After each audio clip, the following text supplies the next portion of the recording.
धूमधाम से ताली बजे था पब्लिक हुई।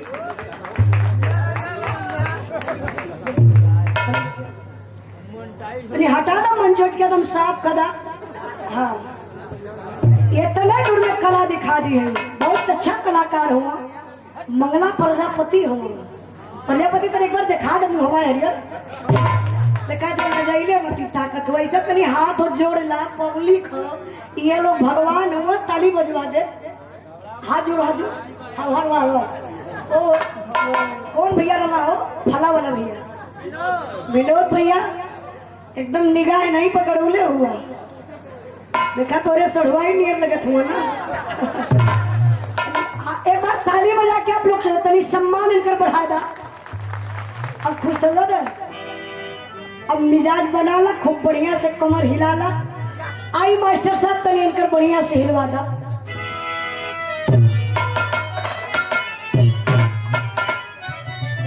क्या हटा देने तुमको गोढ़वा पोस्ट जे गिर उड़ जाएंगे तो फिर वही लगातार प्रोग्राम होगा।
सही बात है।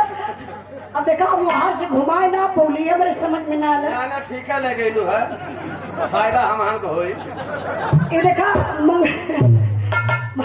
मंगल का दीदी या बहनी कुछ भी कहला नहीं है काम उनकर शादी ना भइल तो उनकी और हम कोनो रिश्ता में ना जोड़ब।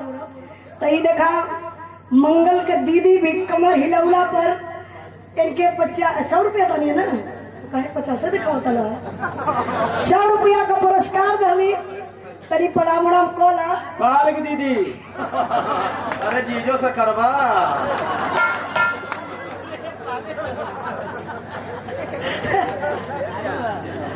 अच्छा तो वो हर सदा इनके तो जीजा कहा ना तब फिर वो पहले ही बताऊना ना कि इनकर बहन प्रधान नहीं आप लोग बुरा मत मनिया इनकर क्षेत्र इनकर गांव बा तो सही बात बा। हम ऐसा कलाकार बनी कि हम सोचीला कि क्षेत्र में अगर जेकरे कार्यक्रम रहे एक आध रिश्तेदारी बढ़ा दा तो ठीक हो नहीं हमारे तरफ से देखा कोनो दिक्कत ना हो इनकर क्षेत्र हो तो क्षेत्र में ऐसा मत बोला ये अपने में लोग सार बहनोई हो मनोज भैया सही में लोग सार बहनोई रिश्ता में हो आप लोग जानी ला भी आई। अब हम डायरेक्ट चाहत बनी कि बिरहा सुना दियो यार और बतियाई एक दूठे धुन तरह ना गई तो आप लोगों के पल्ले पड़ी ना। चंदौली का धरती है बनारस से सटल है मास्टर साहब। ये बीरन का धरती बा जवानन का धरती बा जब ले लोगन के बीर रस ना सुनेबा तब ले पोसैबे ना करी। तो ये बताइए वीर रस में आप लोग बिरहा कैसे सुनल जाई? देशभक्ति सुनल जाई या अलाउ उदल वाली या लोरिक वाली या कुछ अदर कहानी रामायण महाभारत, और नहीं तो अपने मर्जी से वीर रस का बिरहा हम सुना दी मर्जी वाला। हाँ बुझत हूँ भैया ना, जब उजाला गई है तो आई आज आप लोगों को मैं एक बात बताना चाहती हूँ।